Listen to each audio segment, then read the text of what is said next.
word. The final word. The final word. Yeah. Come on with it. Come on with it. All right. The real warts of players at 12. The final word. All 12 on them. Hey, this is that conversation that we gotta have when we're getting closer to the draft. Okay. Because at this time, most of us develop pet cats. Is that fair? Yeah. So You develop a pet cat, a dark horse, a philosophy person, a theory. In theory, this would work, that type of thing. yes, perfectly said. But we especially dealing in a rare place. We dealing with 12. And when we dealing with 12, we got to get 12 right. Got to. So we go look under the hood today, and we go discuss in honesty all the issues that could be problem with the possibilities of the people we've been talking about. So the main people, we already have them on the thumbnail. Okay. Ted, he got some warts. Tedero, come on, Macmillan. Got some wart. Booker got some warts. The final word. Matthew Golden got some warts. Living my life like it's golden. The final Simmons got some warts. Yeah. Oh man, so we got to talk about just this real quick, and I want to go kind of line by line on some of these dudes. It's gonna be interesting. It's gonna be real interesting. Line, precept upon precept. Yeah, we look at it. Hey, it all depends too where their award is at. That's right. Yeah, that's right. Yeah. Can you hide it? Is it on your face, your nose? That's right. Is it on your toe? Of your toe, and if it's on your backside, you can't sit down, so you're not gonna be comfortable. See, right. Yeah. So this is very interesting. I'm excited to talk about this. This is the right place to talk about it, the final word. Excited about that. Come on with it. Also, man, you did it again, bruh. Come on with it. Another one. So we thought Dak was it, and then I look up and you with Brian Schottenheimer. Yeah. Talk about it. I got some footage of me with Shotty. Got a chance to talk to him. Also got a chance to talk to Connor Riley, by the way. And that's the offensive line coach. And the most important person I talked to was Steve Simcoe. He was the guy that turned Boston College around from 140 to 150 yards a game to 330 to 350 yards a game. And I asked him, I said, man, that implementations of what you did in Boston College, what happened last year, man? What happened? Just talk to me. Just me and you, Yeah, I did one of them on them. Yeah. I ain't gonna tell the world. I ain't gonna tell the world, knowing that I'm gonna tell the world. And he said, man, I've followed your channel for at least a year since you made the first video. I said, oh, really? He said, yeah, I got a buddy that sends me everything, and I've been following you ever since you did the first video. So we can talk about it. Yeah. Steve Simcoe. And listen, man, I want to say this, man. The nation is moving in a crazy way. It's almost like 2025 is the year of the flood. Come on with it. The floodgates. Because guess what, bro? What's that? The OC is now working as an NFL trainer. Oh, wow. He training NFL athletes now. I didn't know that. That's dope. Yes, bro. Congratulations. So we gonna have obviously like Brevin Spanford. That's gonna get set up as an interview and all that kind of stuff. It's like the connections that's happening in 2025 is amazing. It's crazy. You literally got OC out there working out with them. OC. So I'm gonna just tell y'all we gonna see less of OC because he tired. He working out with them young bulls, man. So if the OC gotta sleep, let the man sleep. Let's go. Let them wait. I love it, Law. Kind of check or something. I've been really in the field,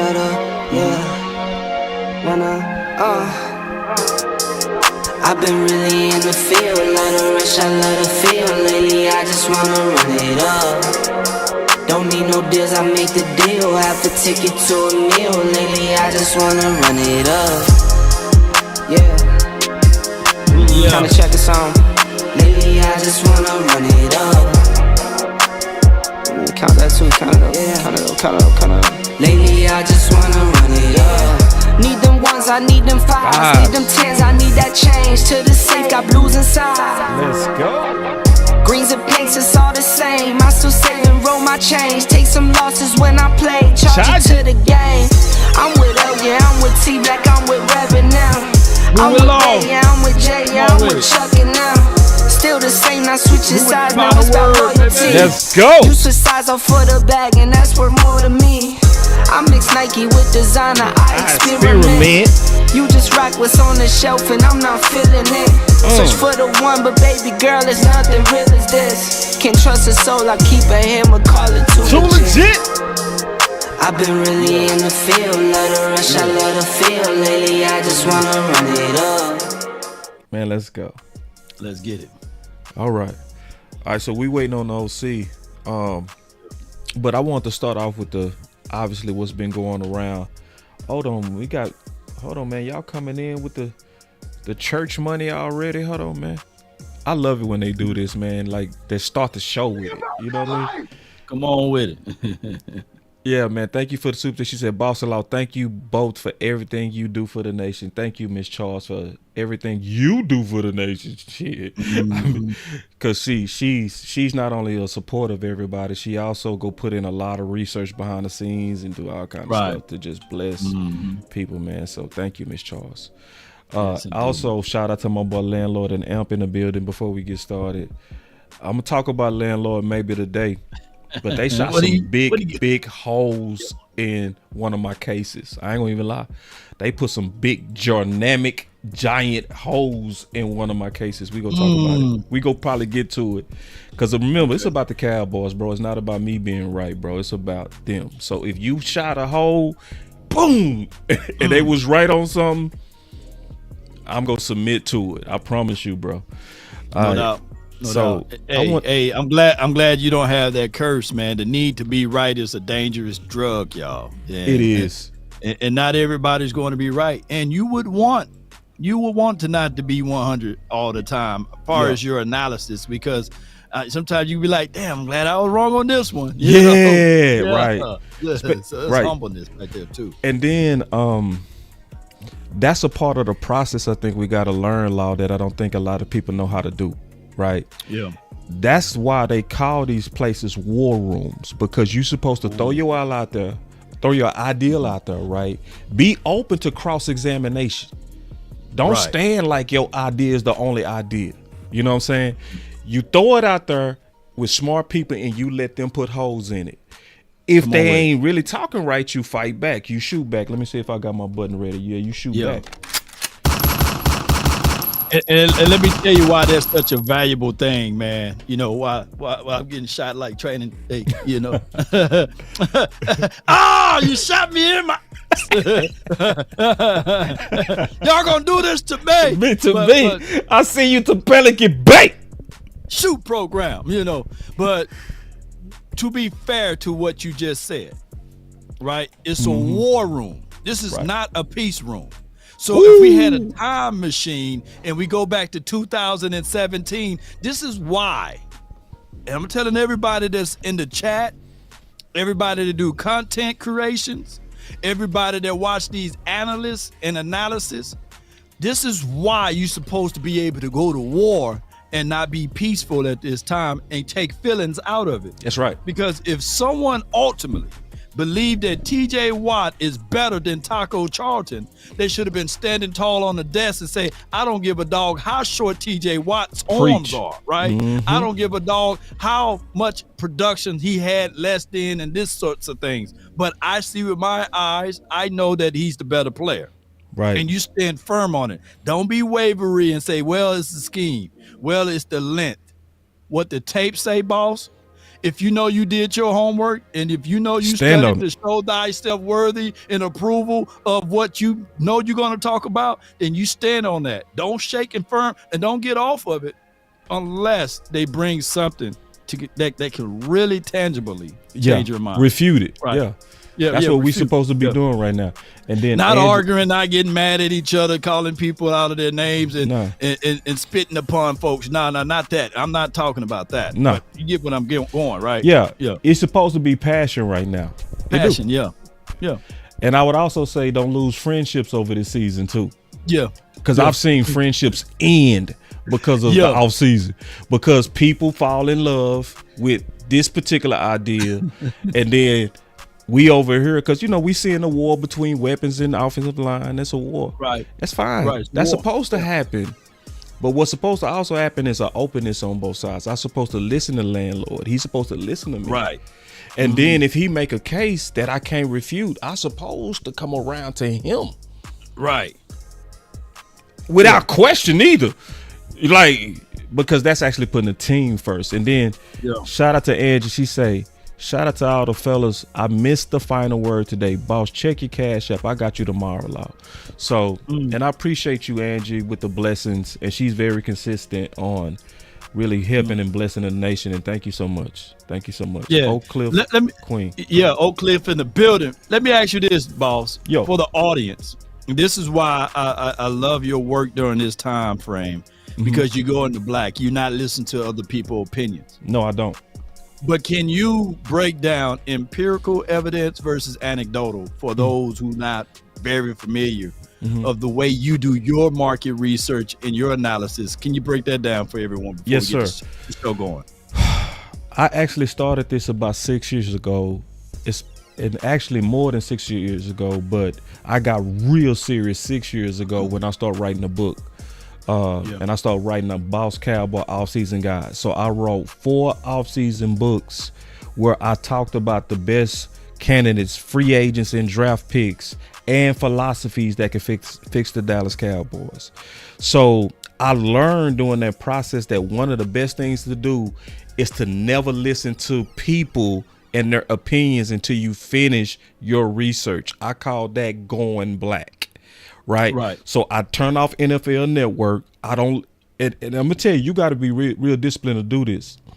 Law Nation might even start talking about a prospect. Guess what I start? Guess what I do? I turn them off.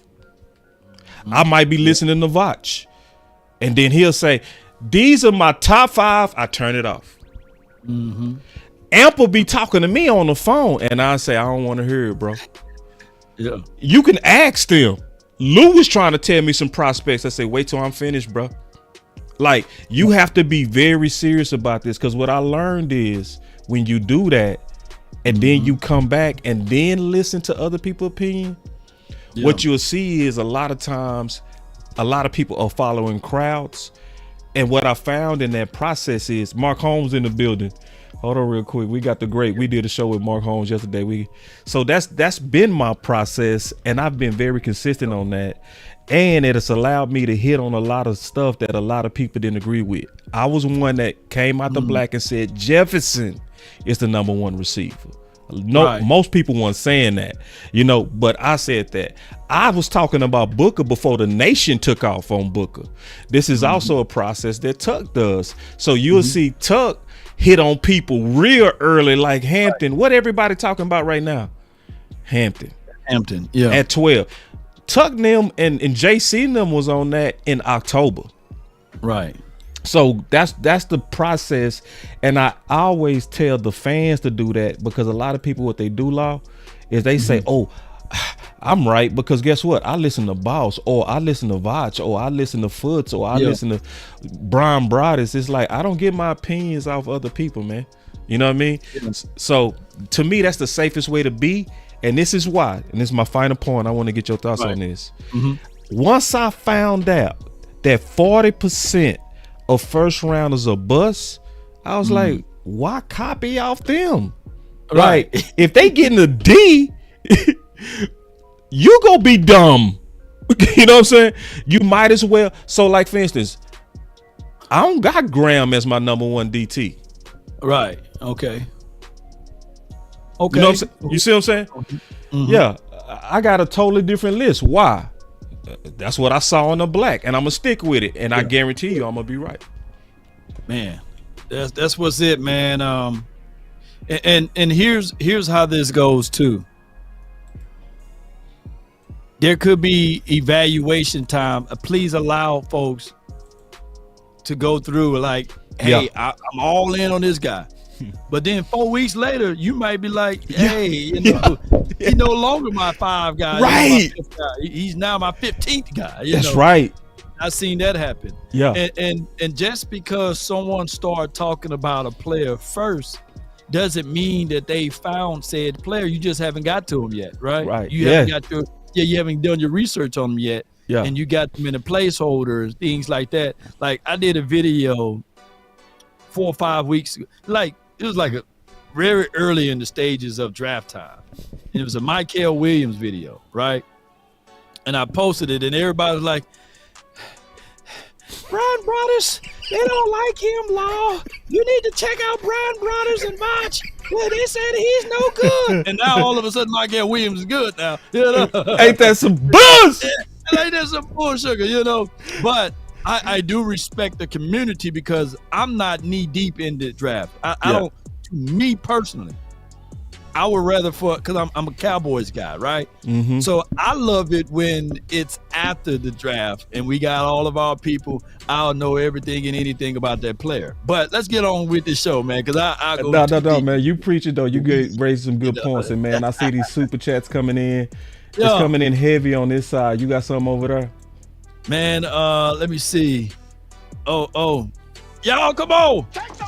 Man, y'all got to take care of my boy Law too, man. Y'all got to take care of my boy Law too. No, Somebody dropped a big dub on your boy. They say, "May you do a film on Sanders?" Hell yeah. If you dropping 20, yes, I'll do it Wednesday. I'm gonna do a full film session on a lot of guys and he'll be one. I've been getting a lot of. They like that. I've been doing that lately. The fans been like, I'm gonna start doing. I call it raw film. You know what I'm saying? Where I just go on raw, no protection. You know what I'm saying? Yeah. Hey, pause if necessary. Pause if necessary. And then we got us another super chat. Y'all make sure y'all take care of my boy Law too. I appreciate it. He says, Law and Boss, all I do is drop gym facts. You do smoke. You another treasure to the community, bro. I appreciate you greatly, homie. Oh yeah. All right, let's get into it. I love his research because he'll drop and give me links. And how sometimes, man, you don't have time to just know everything, but man, Smoke be knowing them, don't he? Yeah, he do. Well, Smoke. He drop you a whole link like, because I'm freestyling this show, and now it's brought to you by Smoke One for you. Smoke One for you, bro. Hey, Smoke be working. And look at Elp. Close the door. Ushers, close the doors. Close the doors, man. Now, I can close the door now. Hey, Law. I'm gonna go ahead and tell you now. I'm gonna have to go get that drop. I already got it in the queue. Man, put it in there right now, bro. We want to hear that, bro. Close the door, man. Please tell me you got that drop. Hold on. Give me about T-minus a few seconds here. Yeah. Ushers close the door. Close the door. Yeah. Let me see. All right. That joke was crazy, man. Boy, that was wild. Whew. That put a stain on the church. But real quick though. Obviously, people talking about Dak right now. You know what I'm saying? And the 50-pound loss and all. That's crazy. Obviously, he ain't lost no 50 pounds. We ain't going to even talk about that, man, on that level. Now, this is the good news, though, I want to talk about, though. I hear the OC coming in. The good news is that whenever I see stuff like this, and obviously I saw that Dak lost weight, I call my trainer friends, right? And we got us a new trainer. We got us a new NFL trainer now. Come on with it. We got us a new NFL trainer now. His name is the OC, Slim and Trim. Slim and Trim OC. OC, you humble like Law, bro. Y'all don't like to tell people the blessings that be happening. But I ran the thought of Dak, and I call real truth. And that's who the OC is working with. He working with real truth, right? And so the first thing I did is I called Real. I said, bro, what's your thoughts on Dak losing that weight like that? You know? Because I don't know, right? He was like, I love it. You know what I'm saying? When you hear the trainers like, yeah, he did the right thing. It's going to make him quicker, slimmer. Gonna help his flexibility. You know, Real. He gonna start getting into he gonna start getting into the science of it. And I was like, that's all I needed to hear. So the OC, since you came in, bro, can you catch everybody up real quick about your ventures, bro? And then we'll get into the content. Oh man, I'm just, I've been doing it really quietly for years, but now I decided to dedicate more time just to training youth, man, in college and pro guys. I worked with some pro guys a couple years back, and they did well. And this is just circumstantially, and so now I'm doing a little bit more of that. And so if you got people, man, you're trying to develop their skills, man. They're young, and are they in high school, college? Trying to get in the league, trying to get a D1 scholarship, all that kind of stuff. Man, I'm here to help, man, and serve, man. Help them develop and go to the next level, man, as much as I can. Yeah, man, and I'm proud of you because I know football is a passion. And I ain't gonna lie, I'm low key jealous, bro. I ain't gonna lie, bro. I wish I wouldn't want to do them workouts y'all doing. Yeah, but they brutal, man. Brutal. Is it any player expert matters, or is it just a general workout training situation that you will be doing there? Yeah, so I'm very, very specific. Like, I mainly work with offensive linemen. Like, I'm not really working with skill position guys. I do work with some younger guys that want to develop into offensive linemen. I've worked with some defensive linemen, one-off on some things. So I'm happy to help defense and offensive linemen because I know it very, very well. I can help them. But it depends on the setup. So, it depends on the kid, depends on the situation. Everything I do is customized to that particular person. So I don't do anything cookie cutter, right? So I'm going to develop a plan A to Z on whoever I'm working with and whatever their goals are. So that's kind of how I operate. Law, let me tell you what Real Truth told me today. He said that when the OC get out there, the first thing they got to do is run miles. That's the first thing. The OC. He said the OC that already ran 5 miles. Wow. And then he got a lift with them dudes. And this what Real Truth said about you too, OC. And he keep it real. He said you look good out there, boy. He told me that. He said the OC look good out there. He said you still fast. I was like, nah, bro. He said no, the OC look good. He said you got to get your strength up though. Yeah, just keeping it real, but he said your strength kind of. Yeah, that's because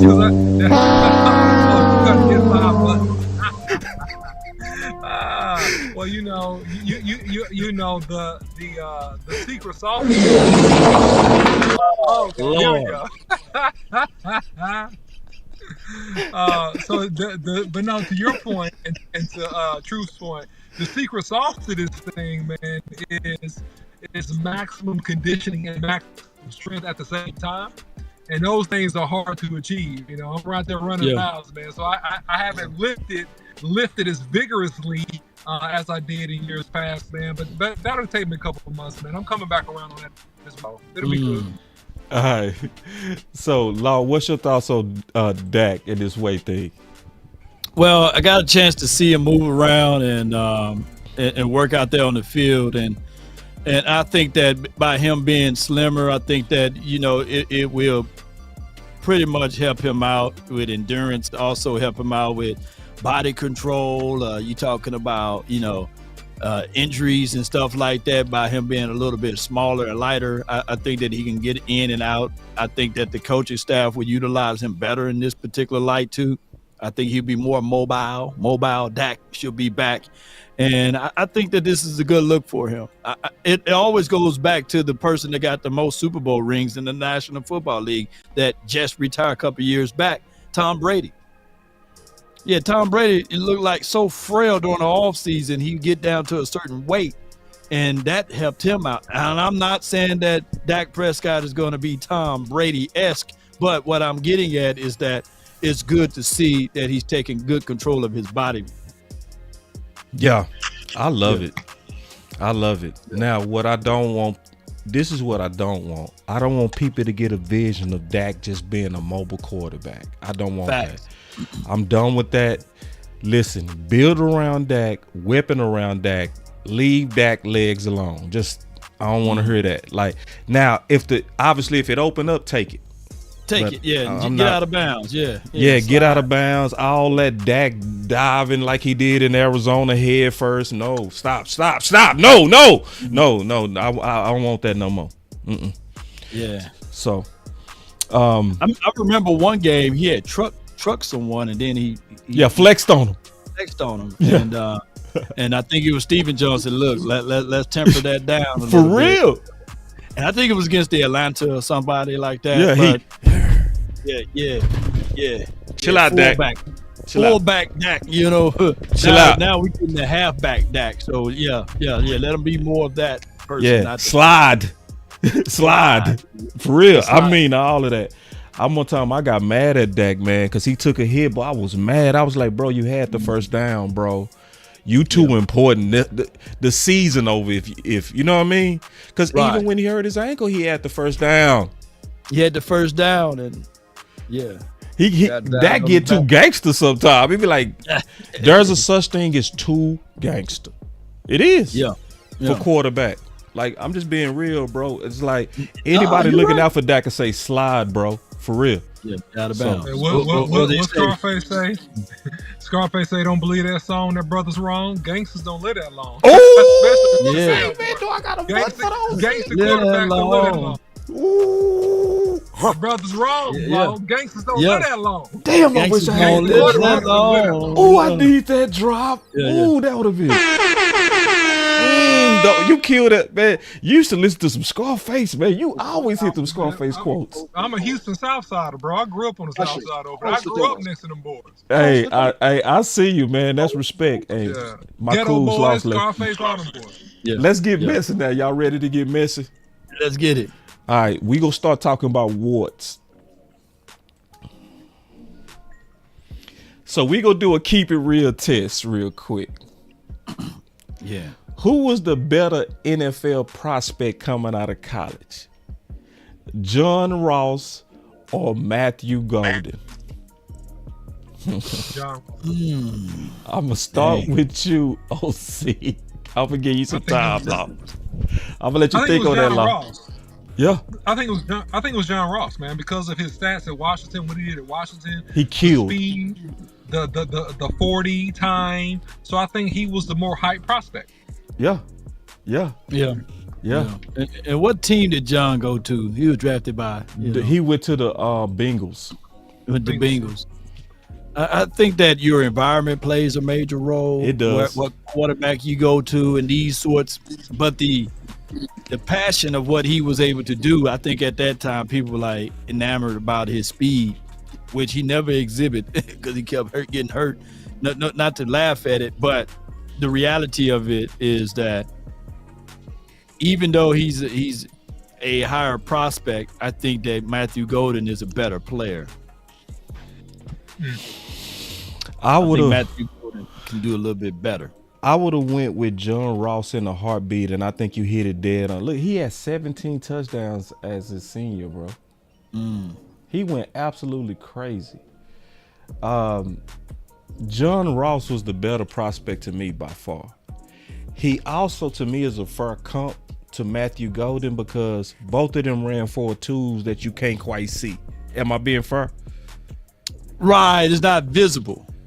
But to be fair to like the two, like Matthew Golden is on a team full of dogs. You know, you got Jadon Blue, who's a 4.3 guy, really fast, and Isaiah Bond, who one can argue, yeah, he ran a 4.3 something, 4.39 at the combine, but I think that his play speed is a little bit faster than that. So you got a team full of fast guys, right? With an inaccurate quarterback, by the way. So it would have been different if we got a chance to see the Archie kid for the full year with Matthew Golden and see how those stats would look and what he would have been able to exhibit. But I get your point. That's a good, strong point, though. Yeah.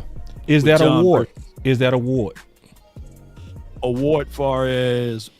A John Ross type where you got all the measurables, but the concern is it doesn't quite show for two when you watching him.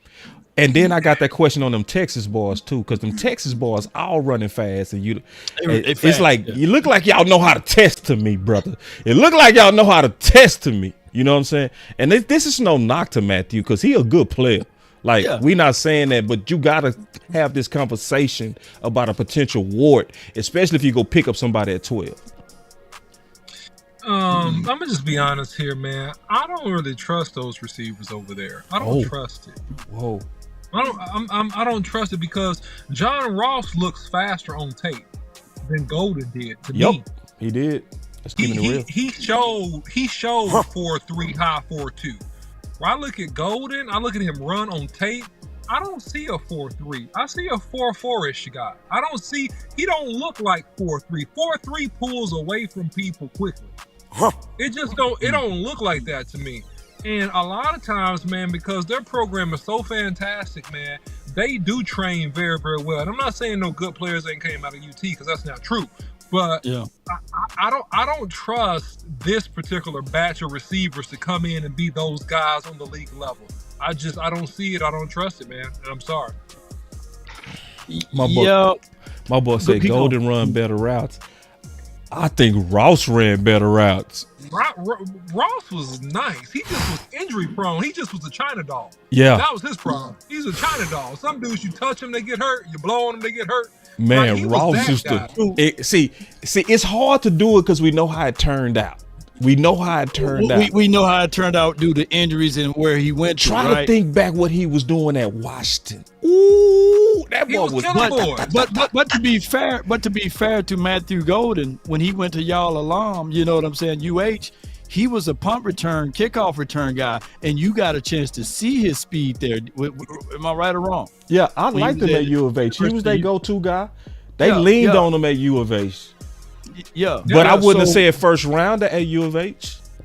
I mean, true. I would say it now. But did you see his speed though on the kickoff returns and the punt returns? No. That boy, I'm like, God, dog, he was faster than everybody out there. Okay, let me ask you a question, Law. Mm-hmm. Let me ask you a question. Would you take him over Tank Dell? Knowing what you know about Tank Dell, is he better than Tank Dell? Oh, hell no. I think Matthew Golden can be, he's not as, I still take Matthew over little Tank, man. I like Matthew over Tank Dell today? No, today. No, OC, you got to get your question right. Your question is today, Law, right? If it's today, because we see Tank has been injured. Right, true that. You mean coming out? Coming out of college. You can say today coming out. It's no, we got to be clear on that, man. You know what I'm saying? Because people go get confused. Coming out. Is he better? You know, Tank got hit with that 4.5 40 speed or what have you. 4.49. 4.49. Right at 4.5. 4.49. It was another receiver. What's the guy? He got hit with the slow speed too. I forgot his name. Was Oregon or what have you? I forgot his name. Tip of my tongue. I know exactly what you're talking about me too, bro. Tiny kid, you know. And I said, hey, look at Tank Dell. Yeah, that's right. I think that Matthew Golden or even Tank Dell in the right system will work for you. In the wrong one, if you don't know how to utilize and use those kids, it's going to be a long night, man. But Matthew Golden don't have a long, consistent, good college stats, though. And I'm not going to use college stats because we can make the same argument for DK Metcalf and a few other wide receivers that didn't really have a good track record in college as far as stats wise. Right. So I'm gonna say that I think it's a legit wart about Matthew Golden. Tez is his name, by the way. Tez, yes, thank you. Tez Johnson. That's right. Thank you. Yeah. Listen, we've been looking at all these draft kits, man. It's starting to get them. You know how it is. They start. They run together. They run together. Like I see it in my head. I'm that person that's bad with names. I've always been like that. But I know exactly who y'all talking about when y'all describe them. Yeah. So is that a legit wart? I would say yes. But it's still a good thing for Dallas because anybody that come to Dallas is going to be coming in with way less pressure. I think that's what also destroyed John Ross, keeping it real. Because I did a real deep study on first round receivers. The ones that went in to be what I call heroes, where they supposed to be the number one, it was a 95% bust rate on them dudes. And he was one where every week you was going against the number one corner. Every week. It destroys their confidence. But when you come in like CeeDee Lamb. Yeah, what year was John Ross drafted, bro? Hold on. Not to cut you off. No, we good. Let's get I want to get it. John Ross came out. His last year was 2016, so 2017. Oh, he was drafted in 2017? Yeah. He came out with Corey Davis and he came out with Mike Williams. Okay. And they was all top 10 picks. Now, do you see him as being a 1 or a true 2, John Ross? I see him the way that he'll be coming into Dallas. I see him as a 2 that can develop into a 1. And that's the problem. When he was in Cincinnati, he was the 1. In 1. Yeah, he was thrown out there. So I put it like this. If John Ross was drafted right now to Dallas, his whole career will be different. Trajectory, yeah. It would be different because CD would be taking those brackets. You know what I'm saying? He would be taking a lot of pressure off him. Because I also did the same study, and this is what I found. When you came in as what I called a disciple, somebody that came in under number 1, guess what the success rate was? It was the opposite, 95%. You had a 95% chance of being successful, you know what I mean, as your career. And it told me that's a high chance there. Super. That's why I used to always say CeeDee Lamb is gonna be a number 1 because it was the way he came in. It was like CeeDee Lamb would have got his head knocked off if he would have came in with the pressure of being a number 1 out the gate. He wouldn't have been the same CeeDee Lamb. But the fact that Amari was taking that pressure off him allowed him to go through the drop years, you know what I mean, and all that kind of stuff. And then by year 3, he was like, y'all can get rid of Amari. I got it. You know what I'm saying? I got it now. Yeah. So the liking that is like, for example, Terrell Owens, even though he wasn't a first round draft pick, but he had Jerry Rice, exactly, Randy Moss, yes, he had Chris Carter. You get what I'm going? Yes. And now that you look at these things and you say even Reggie Wayne and things, he had Marvin Harrison. So I'm always like, if Matthew Golden can be him or Himothy, and if he's there at 12, I don't think that he will be a wart based off of your own analysis with the 95% clause. I would say he's a wart, but we got some skin cleaner for him. Skin cleaner? You mean that wart remover? Wart remover. So he has a wart, but the wart can remove. That, to me, that's fair. Yeah, that's fair. Because right now you're a safety, right? What side you cheating on? CeeDee Lamb. CeeDee Lamb. Oh, so you gonna cheat? You gonna shade your way to CeeDee Lamb? Right. So now that wart that you got, you gonna be sitting there like, hey, all I want you to do, Matthew, is win on that nickel. Golden. I want you to lean, press that route, and get open in the middle of the field, or press, come back, drags. I'm giving you that because he's ultimately going to get one-on-one. And if they do the too high, it's going to be the season for whoever we got at damn tight end. Is going to show us something. You get what I'm saying? Yep. Because the middle of the field going to be vacant. Yep. And don't let us get run game. Woo! So, in conclusion, I would say the water's real, but we can definitely still make it work, and I think he can kill. We got us a super chat from Landlord. He said, I'm sorry, Golden Game is not just speed. The only knock on him is consistent production. Yeah, that's a real Wart. He said underrated. That's a real Wart. And see, that's what Landlord keeping it real. Underrated trait, Golden go up stronger than these 6'4" dudes, and that's true. He come down with them contested balls. He right. He come down with it when I'm like, I don't know how you came down with that. Yeah. So, all right. So y'all taking him at 12? That's the next question. No. No. Let me answer that fast. No. Talk Absolutely not. Because he's not 12 caliber, man. He's a guy you go come in and you got to teach him how to run routes better than he runs routes. You got to teach him the details of the NFL game. And he's not going to be playing against off man and cover two, man. They go press him up and they go test his metal. And it's going to take him a little bit of time to develop into that guy. And I don't think that's going to happen year one. So I think that'll be high for him.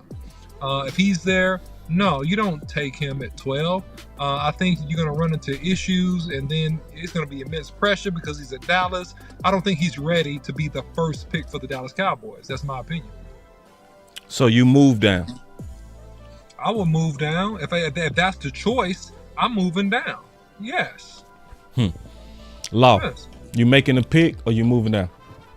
All right. So if the 12th pick is there and he's there, there's got to be a fool or someone, like I said, a sucker is born every second or minute.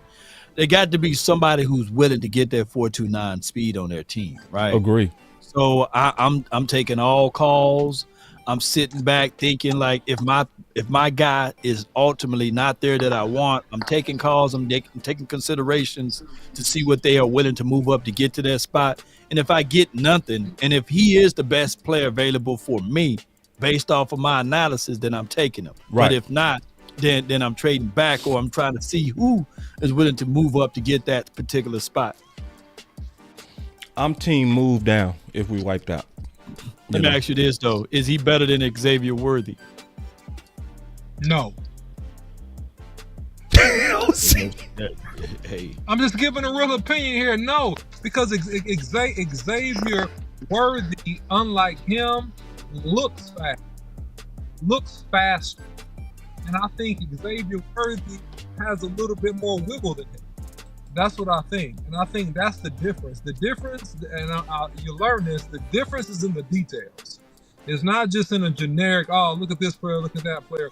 What are the details about that player, right? What are the real differentials about that player? And Xavier Worthy, it has a different gear than Golden, and he has more wiggle, and I think a greater capacity to make big plays. That's my opinion, but you guys let me know what you think. And if you disagree with me, I'm cool with that. That's just how I see it. I'm definitely taking Xavier Worthy over him. Which also speaks. What number was Worthy drafted at? He was drafted last year like around 28, dog. Now, here's the value. Here's the value of Matthew Golden, though. Before the combine and all of this stuff, he was good. You would love to take Matthew Golden in the second. Then this is what I'm hearing from both of y'all, right? Nah, not that late. No, not this draft. Not this draft. No, it's too late. He don't make it. He don't make it. This draft. He don't make it this draft. I'm talking about if he was in the second. If he was if he didn't do the combine stuff. I'm talking about if they didn't have the evidence of him running that 4.29, right? Wasn't that the needle mover for him? No. In the second round, if he's in the second round, man, he's a value pick now. Right. He's like a steal. He's like a great value, right? If you get him in the second round. But top 15 picks, I don't see it that way. I don't see it that way. And I got some bad news, man. The Landlord and Henny, they made a hell of a case about an hour ago that you likely got to get your weapon in the first, especially if you're looking at last year, because they went through. It was about 7 receivers that was gone before 44. Yeah, and that's true. And it makes sense why the free agent receiver cost so high. So all these teams go likely get receiver because of budgets, bro. I could not fight them on that. I was like, that's a great point. That's a great point. Yeah, they shot. That's the hole I was saying they shot at me. They shot. Well, because let's talk about this because we gonna talk about Warts. Because I think we good on Matthew Golden. Booker. He continues to rouse up draft boards. He fouling, OC. Yeah, I think it's a fake fall, bro. I think that he's gonna be like a Mims was last year out of Georgia, who around this time Mims fell on draft boards, but when they got close to that draft, all of a sudden he shot back up. He ended up coming off that joker early. Yes, true. That's the same thing I think that's gonna happen with Booker. His film too mean. He nice, man. He nice, and it's no guard in this draft. Or let me put it this way: it's no interior lineman that's comparable to his skill set and that can do what he does. Nobody. Nobody. So you got to bear that in mind. So if you value interior line play and I understand the case that we need a weapon, we need to weapon up. I respect that case. I'm not against that case whatsoever. I'm saying if you value and respect interior offensive line play as a premium, you gotta pay attention to him. Right. That's what I will say, and that's it. OC, when we talk about offensive line, right, a lot of people they hate the thought of it, right? Yeah. It sounds like to me that it's more offensive line fatigue than really thinking it through, right? Because if you think it through and you know your history, how do you not at least understand the value of completing the full cycle of replenishing your offensive line? So let me explain. So we had Tyron Smith. We knew he was going to have to be replaced. Fredericks, we knew he was going to have to be replaced. Zach Martin, eventually we knew he was going to have to be replaced. And guess who else? Free. People forget that Free was a killer run blocker, just like Steele. So Free is now replaced, right? By who? Steele, who's just the same. Superior run blocker, allegedly struggles in pass pro, right? Now you got the replacement of Tyron Smith. Right? We're guiding. He needs to develop, but he's the replacement. You also have now the Fredericks replacement, right? You got literally one more guy to potentially return back to the years of a super dominant offensive line. And when our offensive line was dominant in 2014, don't forget when we was able to go into games like Seattle and bully them in their house and the Legion of Boom. Do y'all remember that? Yeah, I agree with the aspect of that. But just like what my guy just said, Amarius Mims last season was considered like a real good tackle. Yeah. High upside. I think he's like 6'7", 345, something like that, right? Yeah. But the homie struggled all year long, and I'm tired of the doggone Bengals talking about, hey, our offensive line is trash. They have to go through that. Yeah. And I think that the Cowboys don't want that again for them. It's just as much as the Bengals need help at the offensive line. They got their greatest quarterback to ever live, right? He got all of the weapons. Jamar Chase, Higgins, got the good running back that can give you 40 yards down the field and everything like that. And people still said that their offensive line was trash. But Mims last season, he was a draft pick for them. And they had to go through that growing pain for that first year again. And I don't know if Mims is going to be good this season. So are you willing to go through that again with another offensive guy, or is it a scheme situation that we can work this out and not continue to spin at one spot as it relates to first round talent on offensive line? When I'm glad you asked that question, because this is that season we say we get a chance to, push back, right? So right. Anybody that's concerned with the development of an offensive lineman, it's a difference when you're looking at interior and tackles. Right. So the tackles go take you, I don't care who you are, you go likely have a bad year one, period. Fact. Generally, right? But the guards is different, right? Zach Martin, his impact was immediate. Like, so immediate. Like Murray went from 1,100 yards to instantly 1,845 yards. Boss, that's Zach Martin. He a Hall of Famer. So you can't compare the two. Okay. Don't forget about 2015 Lyle. Don't forget about that. Leary went down. We had a knock-kneed old Wash McFadden who only started 10 games and had 1,000 yards. So don't tell me that wasn't immediate. Yes. Do y'all remember the Green Bay game when Leary was running downfield? Y'all remember that? When he pulled? No, that was immediate. So the vision is for those. See, I want to sell this because it seems like some people don't understand that it's two ways to sometimes win. People that want a dominant offensive line want to go back to the days of bullying teams. And I'm all the way for that. But I also want to talk about the warts too, because this is a show about warts. Let's talk about this. This is the wart. A whole bunch of left guard snaps. A few right guard snaps. Yeah. So let's talk about that. That's a legit wart. Let's put that out there in the open. Then the second wart is obviously the RAS score.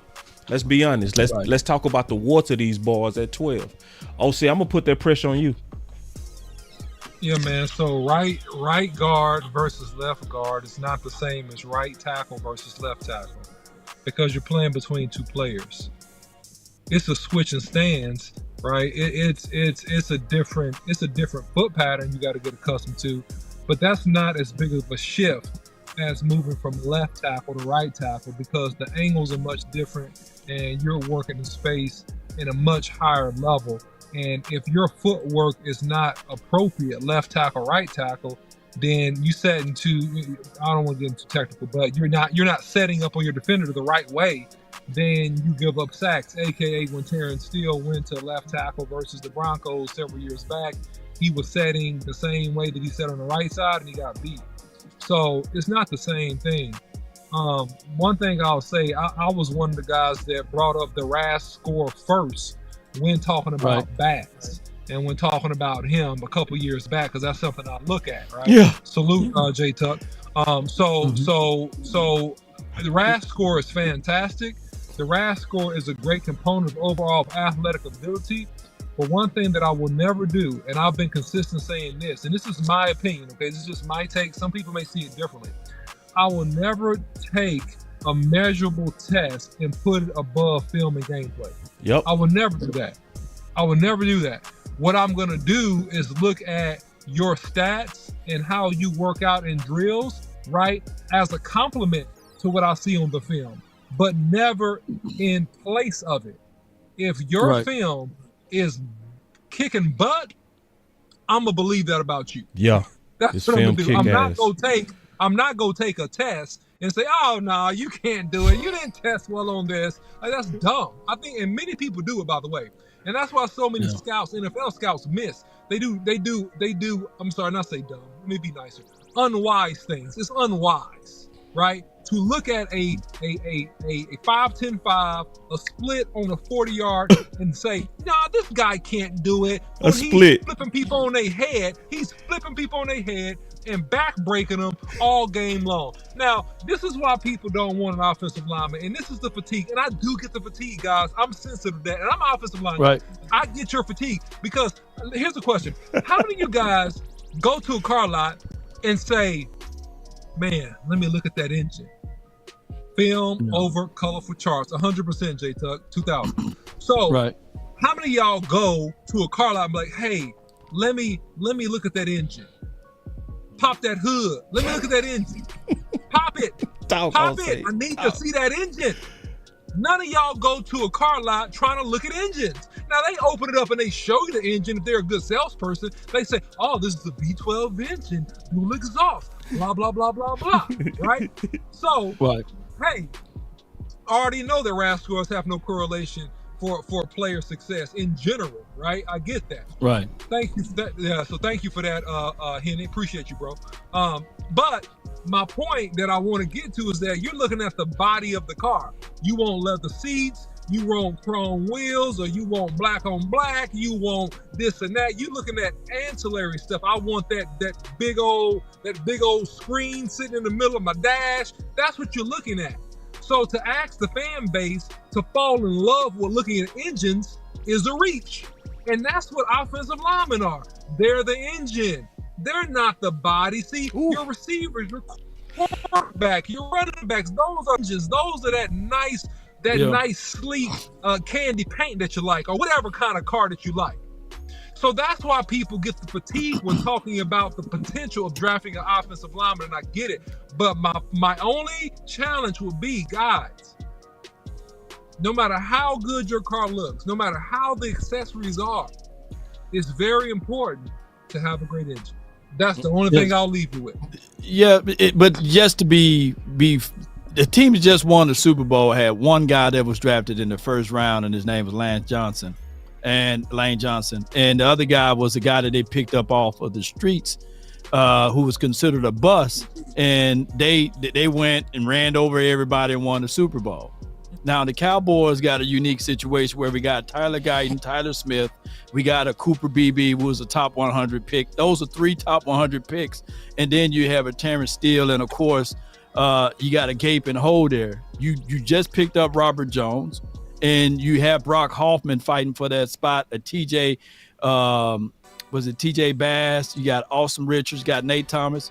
So if I'm a guy looking at a depleted team, offensive line for me is not there. Somehow these coaches got to start coaching. They're gonna have to get the scheme in order, because I know for sure defensive back is way thinner than offensive line. We got a guy named Bland is the only guy with the plan, and everybody else is like ancillary, like you don't know if Josh Butler gonna be right. My guy Trayvon Diggs got bone to bone with that, right? I don't think that we are in the spot where we can just say, okay, offensive line is where we need to just figure this thing out and get that engine work done. I just don't think that's the case right there. Let me share just a little bit, Law, because you talked about the only first round pick being Lane Johnson. Landon Dickerson was projected a top 10 pick. He had an injury coming out of Bama. Yeah, he had an ACL. Was really ACL injury. So he had a knee injury, and I forgot exactly what it was. Thanks, boss. I knew he had an injury coming out. Yeah, he was top 10. That dude would have been a top 10, top 15 pick. So literally, they do have two. Can I jump in with you real quick? Becton was a first rounder too. Yeah, no, I'm saying they picked him up off.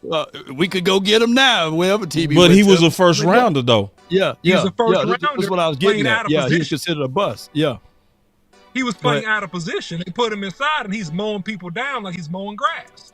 So they got 3 big, powerful dudes playing first round picks on that line, and then they got a value pick in their left tackle. I forget his name. He just signed like a 60-something million guaranteed contract last year before the start of the season. He got first round play. Yeah, he got first round play there. Yeah. So you got their center who they replaced with Kelsey. You got the other guard. Those guys are all really good players, Law. So let's not overlook that. We can't skirt that underneath the rug. Those dudes, those 5 boys are dominant. They restored Saquon's career. Yeah. Oh, they're tier 1 dudes. And this was we supposed to be talking about Warts. Yeah. So, but you knew he was gonna fight a little bit on offensive line. He's the OC. And me too, because I believe in it. Yeah. I do. Like I believe in it. Yeah. And this is my only pushback, because I see somebody say it in the chat and I respect it. I respect differences. I do. Yeah. I saw somebody say, please don't go offensive line. I'm going to be honest. I don't trust Cowboy fans when it comes down to how they feel about offensive line. I don't. Because we booed all the all-pros. Yep. We did. We booed Frederick. We did. Cowboy fans. We booed Tyler Smith. Cowboy fans. We hated the pick. And they all pros. They all. And listen, I want everybody to know this. if we was to do it this time, I wouldn't ask for it for 7 years. Because guess what? We wouldn't need it for 7 years. You see what I'm saying? I wouldn't ask for offensive line ever again in 7 years. I lied. But in 7 years, right? Because still, right, you got him locked up. You got a young BB. You got a young Guyton. You would have a young guard, right? And you got a young Tyler Smith. If you do it now, Dak is standing up right for the next 5 years. So let's be real. That offensive lineman is a rookie. You really think that he's going to beat out Brock Hoffman? You really think that he's going to beat out Robert Jones? Or even they looked in at Sadiq Charles for a cup of coffee, they're bringing him in. So you really think that the Cowboys will sacrifice a spot on a roster to make it ultra competitive? But then even if they do come close, they're going to go with the younger guy. Ain't that bad for your team? At least for a year or two? You know, I know for sure some of these wide receivers in this draft can beat out a Jalen Tolbert, a Jalen Brooks, or a Mingo or what have you. But I don't think that this offensive line that we're going to get with the 12th pick is going to walk right in there and going to be able to outperform all of the guys that's on the front five. I think they beat him. I think a number of people beat out Brock Hoffman. No offense. So I mean, that's not hard. That's not hard to beat out a Brock Hoffman. It's not hard, and I'm not coming down on him. But he's a good backup, man. But he's not like a dude like that. No offense. He's going to have to prove that, and what you see on film with him, I won't get into all of that. I think that he does a good job. He does some good things. But if you got a top drafted player, could he beat him out? Absolutely he could. Absolutely he could, right? And so, I think that it depends upon the priority and where Shotty really wants to go with this. I think he's going to be influential in this first pick law. I think that, is it going to be weapon? Is it going to be line? Is it going to be whatever it's going to be? You make a great point, too, about the DBs being thin. That's a fantastic point. They could do that very easily. They sure could. It wouldn't be the wrong decision. You see what I'm saying? So my point is not to just advocate for offensive linemen. My point is to say that you could make several decisions that would be right. Right? You can make several decisions with that first pick that will be the absolute right decision.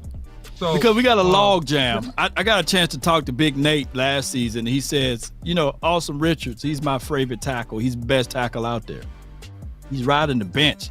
So now what you going to do with that? It's good to have him, but at the end of the day, you're going to have to either take a dump or get off the pot. So now you're going to have a log jam right there with Tyler Guyton and Awesome Richards and Nate Thomas and all of these boys. So we're going to have to what we going to do? I would say this. Awesome Richards is the replacement if Tyler Guyton busts. He's going to end up starting at left tackle if Guyton is not playing well. That's what I think.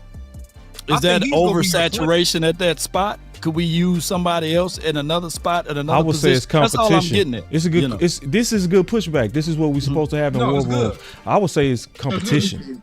You know what I'm saying? It's competition, and I would hope that because it addresses what you just said, addresses what Tuck just said. He said, if we've been honest, left tackle more of a concern than right guard, right? So, which is also what I said about left tackles, right?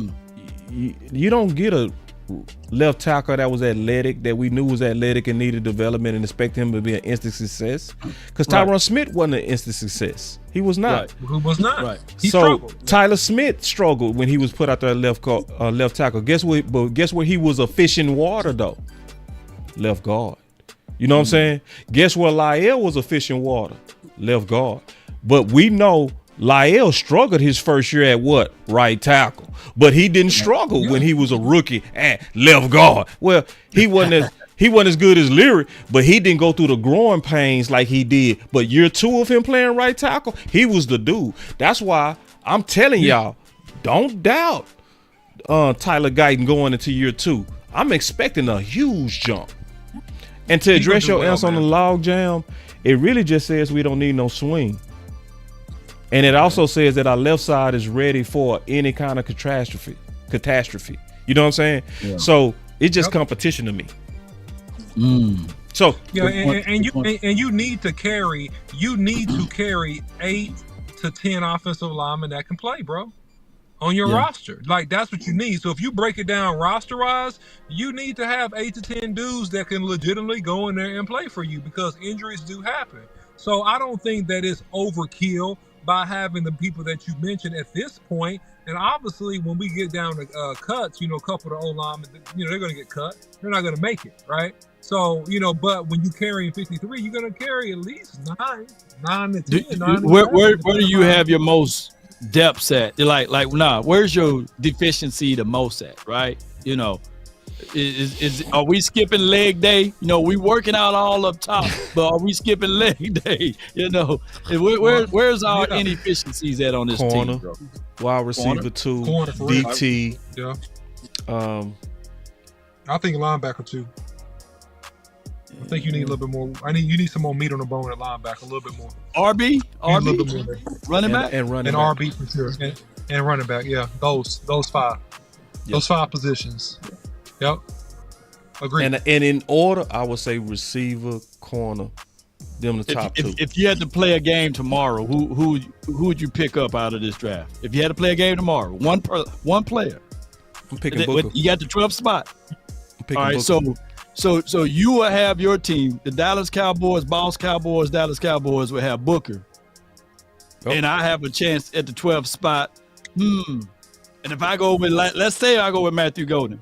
Who winning, chat? Who winning? I got CeeDee Lamb. I got Matthew Golden on the outside. I can manipulate some of the things that's going to happen with this particular defense, right? What, you going to load the box? I still got Miles Sanders and Javonte Williams to at least give me some dirty yards, right? Yeah, I mean, and remember, the veteran backs beat out them rookies last year. So I ain't of the opinion that because they veteran backs they washed. Because everybody that got called wash last year said, I got something to say about that wash. Because Saquon was called wash. Put him in the right situation, he shed everybody up. Mixon was called wash. Put him in the right situation, he shed everybody up. Jacobs was called wash coming from the Raiders. Put him in and did that rookie beat him out? Hell no. Shit. Yeah. And then old boy from the Jets, right? Did he come, Allen? Did he come in and take him out? Breece Hall coming off of ACL? Nope. So it looked like the vets had something to say. You know what I'm saying? Now, this is some good pushback, though. Like, this is why it's called a war room, man. We trying to work it out. My major pushback on our own point, and the wart to me, this is the wart. The left guard to right guard, which the OC, you feel like you're okay with that? You picking it. So let's go back to this. Let's be fair. You taking him at 12? Do I take him at 12? It depends on who else is there. I'm not saying I'm automatically taking Booker 12. Okay, Genty gone, Ted gone. You taking him? Ooh. Yeah, Jensen gone, Ted gone. Is my South Carolina safety? Is he still there? Did he fall? No, he got picked by pick 6, so he ain't gonna be there. That big athletic freak for South Carolina. Speaking of defensive backs, that guy that jumped to 43. Tony Pollard, veteran. You got to answer, OC. I answer. Don't rush. I'm taking. While you thinking through it, I'm taking them because Miami behind us, and I think Miami going offensive line, bro. I think they're going interior. I don't want to take the chance. I want to go ahead and I want to replenish the offensive line. I want to return back to the days of 2014, 15, 16. I want to then go heavy into then say, you know what? If we did that and we don't get our weapon, then that means we got to go get Keenan Allen, or we got to go get Amari Cooper, or we got to go get my boy out of Seattle. And I'm going to live with it. I'm going to say, let's play ball. That's what I'm going to do. Switch off me for a second, boss. That's what I would do. You picking them, Law? Yeah. Well, what I'm doing is with my first 2 picks, I'm going with skilled players. I'm going with wide receiver or running back with my first 2 players, in this draft. I feel as if, though, if we can't scheme a right guard to be legitimate in this offense, I think that Connor Riley need to just hand in his pass, you know what I'm saying, of coaching his team. I think that we have enough skilled players on the offensive line to survive. I don't think that this should be a situation whereas I need to go get a Booker, and I support your thoughts, but I just don't want this team to do your thoughts, bro. That's just me. I support it, but I don't want them to do it. And I also support your thoughts. Yeah. See, that's the good thing about this fight. Both of them right. Because I'm banging on the table like, and let me say that again, because I think people missed it. That's the good thing about this fight. Both of them right. Yeah. This is what I mean by that. This is what I mean by that. Your way is gonna make us better. My way will make us better. It's about what you prefer. Right. It's the vision that you see. See, you see a vision of coaching fixing us. You know what I'm saying? And getting us capable. I got a vision of dominance. You know what I'm saying? So, either way. All right. So we answered that question. Let's get into awards. And we almost finished. Because I don't want to do him. He easy. Let's do him fast. Let's rapid fire these next ones. Warts. Boom or bust. Let me tell you what. I'm gonna show you why it's clear boom or bust. I'm gonna make this case with ease, bro. Listen. Go ahead. I did something. Y'all know me, man. I be doing these case studies, right? So I put this out there on the internet. I put this on the internet. The internet, right? The net. This was a masterful case study we all did, and I appreciate it. We got good input on this. I say keep it real test for Cowboy Nation. Who were the better prospects coming out of college from the pitchers below, right? Corey Davis, Justin Black, and this is my list as the best coming out. Corey Davis, Justin Blackmon, Mike Williams. I put 4 Tet, AJ Brown 5, Cortland Sutton 6, and 7 DK Metcalf. So, and I'll give you my logic behind it. Corey Davis had 2,000 yards come out. He was killing it so much that he didn't even have to run a 40. But what's amazing is we got almost everybody put Justin Blackmon as the number one, bro. Zach Wilchuk participated. Vach participated. Like, everybody participated in this. Blackmon was like Dez, but he can run routes. He was that dude, but he also became a bust, right? Off the field stuff, Off the field stuff. Now, his on the field was legit, but this is the thing. If you go look at this list, Corey Davis was a bust. Mike Williams was a bust. AJ Brown was a second rounder, was a hit. He was a second rounder, was a hit. He was a hit, DK Metcalf. So anybody that has Tet anywhere in their list, anywhere in the middle, is showing that there's a bust risk, especially if you put any one of these dudes around him. So, what's the warts on Tet? They talking about separation, getting off of the jam. I agree. Those are the areas. Whereas, and then it's unknown, like far as his speed, far as out there on the field, like he's getting away from the levels of competition where he's at. But to put some cover over the things that he's able to do, he can high point the ball. He had a terrible quarterback over there at Arizona, and he do have short area quickness with his feet. Can he get a little bit smaller in his routes, and can he get a little bit better at his 50-50 jump balls? Yes. And his 50-50 jump balls are not 50-50. It's more like 70-30. Agreed. So I do like that, and I do get where you're saying boom or bust with him, because it's clearly he got to go to the right system. But the reason what makes the Cowboys a little bit better than the other teams is you got a CeeDee Lamb. That's right. They can knife it inside with two-way goals, and you know for sure he could be your X guy on the outside. That will warrant him getting number 2 DBs or number 3 DBs, and normally they are like 5'10", 5'11" guys that I think that he would fit right into the system. Good for us, especially in the red zone. OC, what's his warts? I think that next level, he doesn't separate nearly as well when he's playing against NFL DBs. I think that the level of physicality that he's going to need will be tested. I do think that if he's playing next to CD, that's going to give him opportunities, and then he's going to be scrutinized because here it is.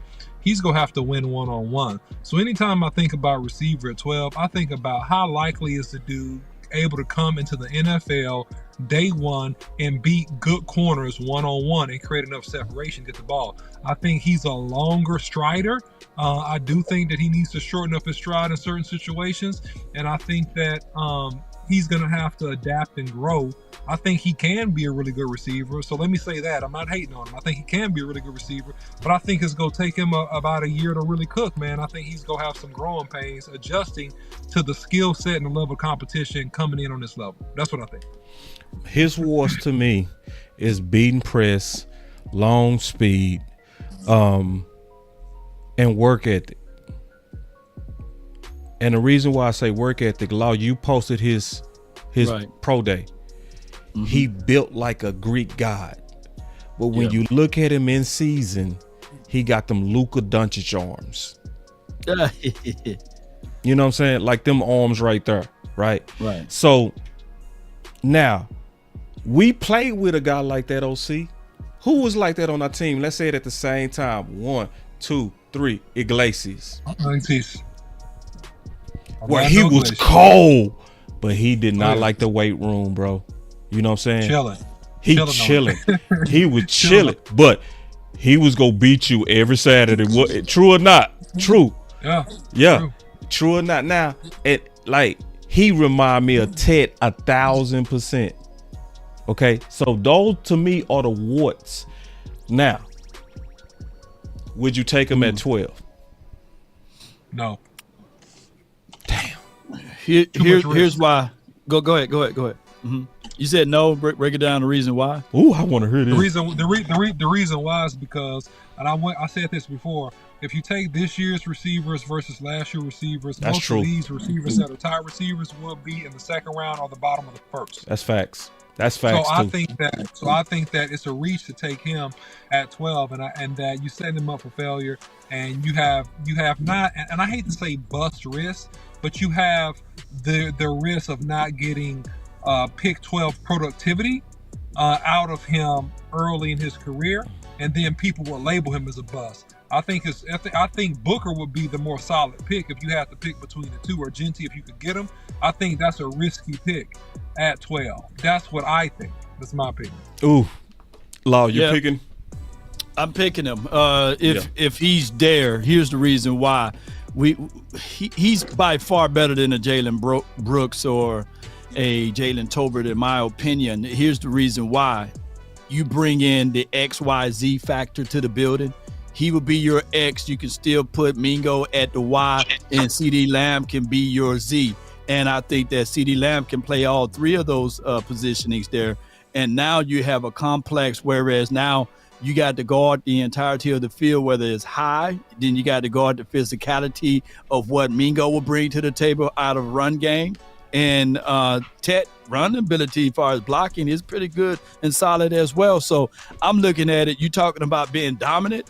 That's a dominant space right there, especially if we're going to present power in the second round if we go and get a running back, you know. So I'm looking at Ted, wide receiver, red zone threat, and then I'm looking at it the fact that he's going to have his one-on-one. So I would definitely go with Ted in that particular light. Big Sauce said, here goes Boss and the OC overthinking this. Listen, let me tell you something, bro. You don't know me. You don't know me, bro. Don't tell him too much. I ain't finna kill him. I ain't gonna kill him. But you don't know me, because actually it's not what you think. It's not what you think. So let me tell you what I would do. I would run to the podium like faster than lightning if he's there at 12. Fast. For the same reasons I said before. It's a 95% chance of him being successful because he'll be coming in as the number 2. It's going to be a lot of pressure taken off him because he'll be coming in as the number 2. On top of that, we've been needing this type of guy for a long time. I have done shows for years and years and years and years and years and saying we needed a Dak-friendly, supersized weapon. Yeah, I would get him in a heartbeat. Also because I feel like we had a locker room that can take care of a guy that might have work ethic issues. Dak Prescott is not going to allow one of his number ones and number twos to not be a weight person. CD Lamb works too hard to let anybody come in as a number two and not following. Period. So I would take him just because I think he fits Dallas, but I do not believe that he can go to any team and be the answer. I also believe if he went to the Saints, he would drop like a hot rock in cold hands.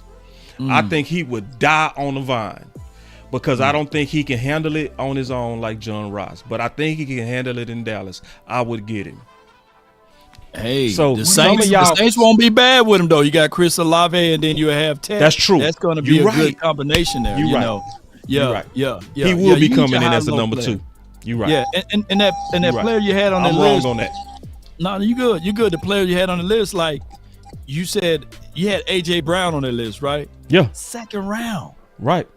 It was 51st or something like that pick. I know my Mississippi boys, DK Metcalf, second round. We picked Tristan Hill over DK Metcalf. Right. So I don't want us to be like just banging on the table for a wide receiver when you can still get a wide receiver with impact in the second round too. So that's why I said I'd rather go with running back or a wide receiver in the first two rounds. Right. Right. And so some of y'all, listen, I think some of y'all think me and the OC is just like dug in on offensive line. We want the best player and we want what's best for the Cowboys. Yeah. You know, sometimes we go agree, sometimes we go disagree. I think a lot of y'all took that competition a little bit too personal. I think y'all think it's personal. It's not personal, bro. It's not personal. Let me get into one more, man, and I'm gonna go ahead and kill the final word for today. Mm-hmm. And Tuck said this, and I think he right. I think he right. The more I've been thinking about it, I think we finna see the pick for the Dallas Cowboys. I ain't gonna steal this from Tuck. I'm gonna tell him where I got it. I think this could probably be our pick right here, y'all. I'm just being honest. I'm just being honest. Amando. What's the name? Yeah. Armand Membo. So I'm gonna put two of them together. I'm gonna put two of them together so we can rapid fire them and get them done. All right. Josh Simmons and Armand Membo. So Warts. I'll start on the Warts on Armand. I don't like the power in which he plays. I love his athleticism, but if we was to get him, we would likely have him play right guard, but I don't think he's the perfect fit for right guard. I would want to see more power, and I don't see enough power. I think all the pancakes that they try to show on him is kind of like I'm gonna be honest. But I do like that he will be coming into the environment with Duke. That's the key. He'll be coming into the environment with Tyler Smith. He'll be coming into an environment that usually boosts our guys. You know what I mean? It boosts them dudes, you know. So that would be my ward on him. But I love his athleticism. I love his weight, but I don't like his power. That's my ward. OC, I want to hear from you, bro. I'm very curious. Yeah, man. I think that technically the dude is really good. I think that he doesn't overwhelm you with power like a Tyler Smith did. You know, he doesn't have that back breaking power, but he does have some hand and foot savvy that'll always give him a chance to make a good block on him. He is a junior. He does have to get stronger, but everything else about his game, man, in terms of how fluid he is, and in terms of this offense, that's going to be heavy zone, inside, outside zone. So if he's the pick, you got to think it's also strategic. This dude is a great zone blocker. He's a really good zone blocker, and so he does enough to get in position and get his block. So I don't think he'll be the pick. I disagree with that. I don't think that he would be the pick for some of the reasons that you just mentioned. I don't think he'd be the pick because if he's the pick, he has to be all the way game ready, and he can't be a Connor Williams. He can't be a guy that gets beat up or gets called for holding because he's just not strong enough to point right now. He can't turn into that guy because that would be a failed pick. So that's what I think. Though I think he's a good player. I think he has tremendous upside. I think that you can get strong in 3 to 4 months. You can get a lot stronger in 3 to 4 months in the right program. So, no doubt. If he's on the board and I got Walter Nolan, I'm going with my Mississippi guy. You know, I'm just not going to go and just continue to go at offensive line because of that particular situation. I think that there will be other teams that will draft an offensive lineman as a tackle or guard, and then after the draft, they will release some of their veteran guys. I would say without $37 to $38 million that we have available in cap space, I will find me a veteran guard, insert him inside, and I'll go with some fresh young legs, man, in the draft, as far as interior defensive tackle, running back, or wide receiver. That's where I'm going at it from that spot. So you not making a pick. Too many Warts. OC, you making a pick? 12? I'm going with a known commodity. I like his upside. I like his explosion. He is a guy that's 330 that ran a sub 540 as well. Yeah, so you got to keep that in mind. He upside crazy. And ran a 491. So think about he might have to slow cook Law. He'll be a slow cook guard. Pot roast. I want some hot wings, man. Feel me? I want to be hot like the wings and things. And give me lemon pepper, man. I want something now. I'm with you. You want, but for the same reason why I wouldn't pick a gold, it's the same reason why I wouldn't pick him up. So no, he wouldn't be the pick, man, because I think he's gonna need a little bit to develop, man. But I like him. I do like him. And if it was a different situation, a different time, yes. But this year, no. I ain't making the pick. Nope. All right, the last one. We got to do one more, bro, because this is. And I want to do a defense guy too. We ain't gonna be able to do it. I want to do Graham. I want to do Graham, but we ain't gonna have time to do Graham. All right, Josh Simmons, Warts. That's an easy one. Injury. Yeah. And left side player. Yeah, left side player from the Himalaya.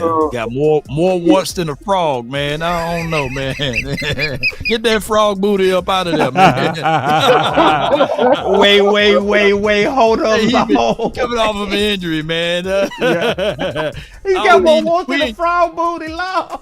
Yeah, rehabilitation boys, man. I'm done with that, you know. And the rehab boys. You want answers? The rehab boys. The rehab boy. Guy coming in with hoop earrings, man. No, man. Long going crazy.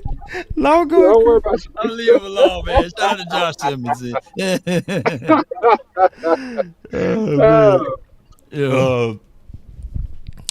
OC, so you not making the pick. You not making the pick, Law. No. Watch, this gonna be the pick. Watch, more warts than the frog booty, bro. With the 12th pick of the NFL draft, the Cowboys pick Josh Simmons. The rehab boys. The rehab boys. The rehab boys. Oh my God.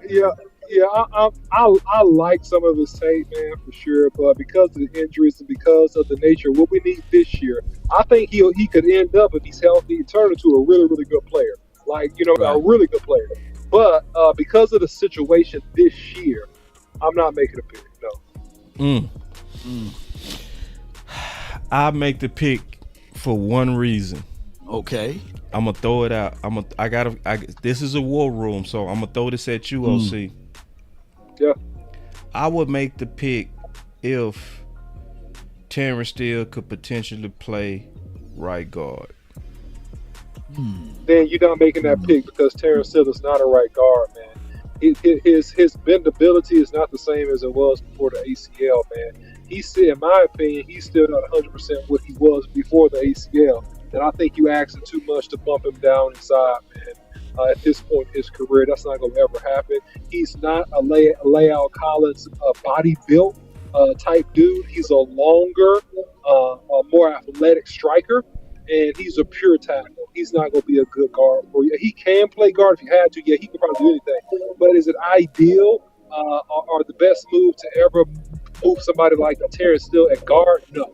And so for that, if that's the reason, then you're not making the pick. Because I'm telling you, no. And then I would make the pick if I believe Josh Simmons could play right guard. Now, Josh Simmons could play right guard because he's young, he's pliable and moldable. He could, right?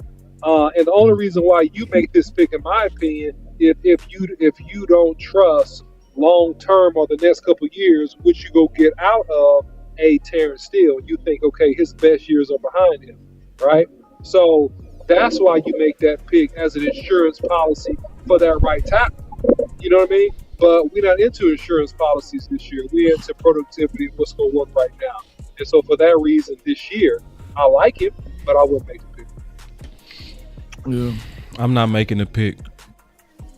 Yeah, we're not in luxury mode where we can make that pick. Yeah, I'm not making if the we pick. already had a star stud, if we did the things in off season, like if we picked up a true number one B wide receiver, right, or we picked up an explosive running back in the off season, not to say that these guys won't be able to do that, or if we did some necessary moves on a DB spot outside of career, then yeah, you can gamble and say, okay, I'm gonna get a Josh, or I'm gonna go get a Armando, a Mindu, all of those guys.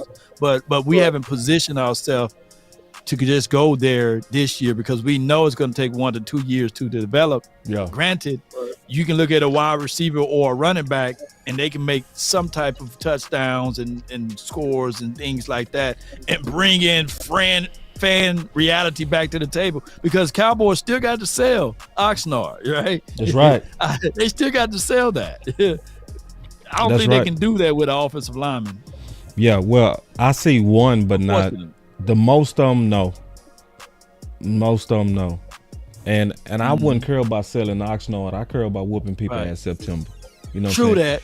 Because everybody come around. Because people didn't like Tyler Smith till they saw him pancake Osa. The trading camp. Remember trading camp? When he day one, them pass came on and he took Osa. Everybody was like, I like him, but we booed him on draft day. So, let me give my final words. This is a very interesting show. It's a real show, and I loved it. You know why? The debate was real. It was real. It was good pushback. It was very good points on everybody's side. Sometimes we agreed, sometimes we didn't. Straight up. But it was the way it's supposed to be, to where we making the case. Will McClay said when he is dealing with his scouts, your job is to make the case. Be a lawyer. And that's what everybody was today. And I think everybody did a damn good job at it. And I love the honesty of the Warts, because we talking about 12. We can't play.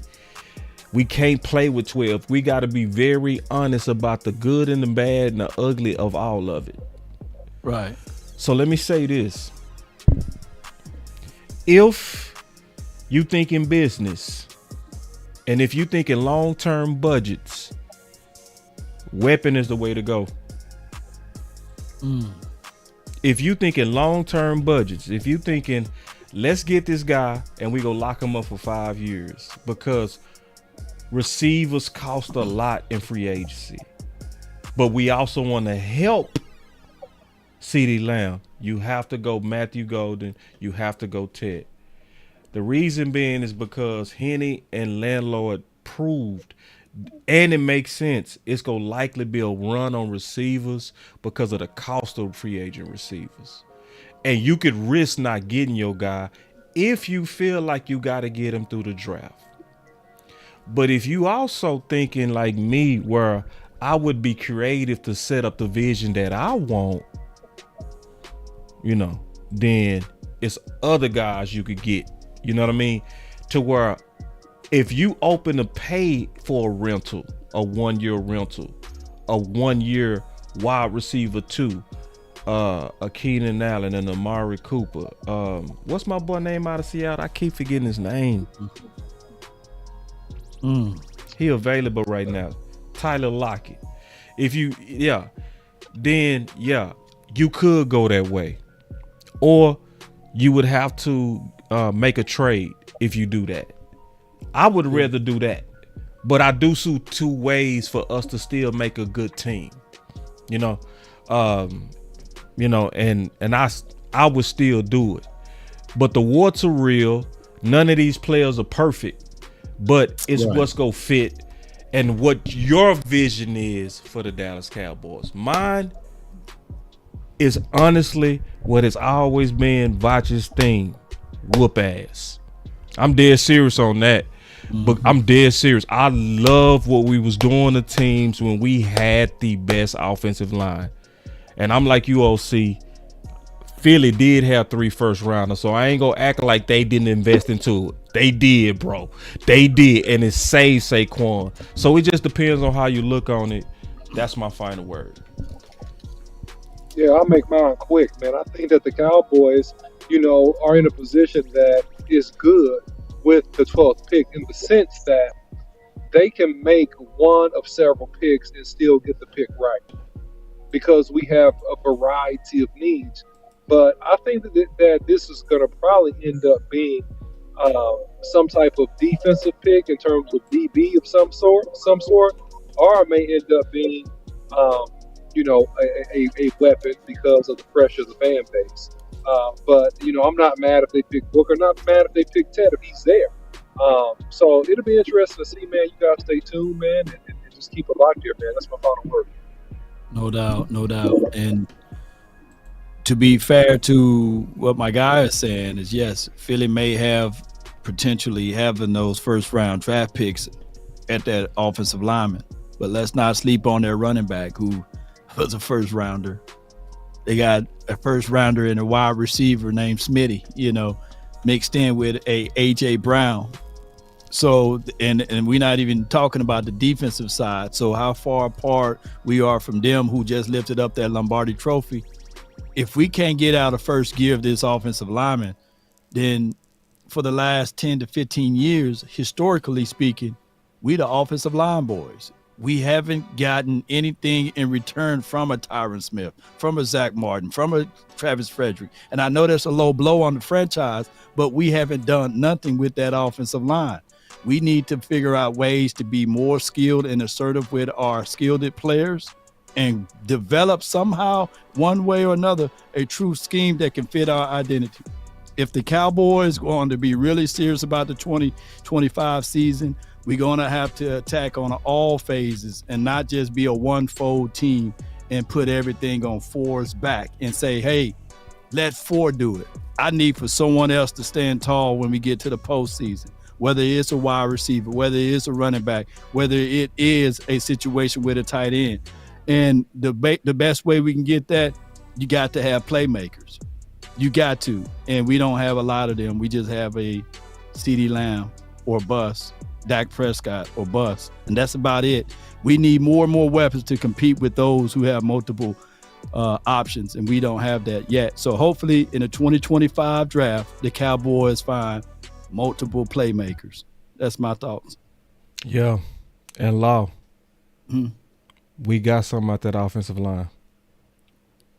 What we got? All pros. We got pros. We got pros. We got all pros, Law. What you talking about? We got all pros out there. What you talking about, bro? You think I wasn't going to go out without a fight? Of course I'm going to fight you. Good show, bro. Pros knock the rings off of Yeah. Hey, I couldn't let you have that final word on that, bro. I'm sorry, bro. I couldn't.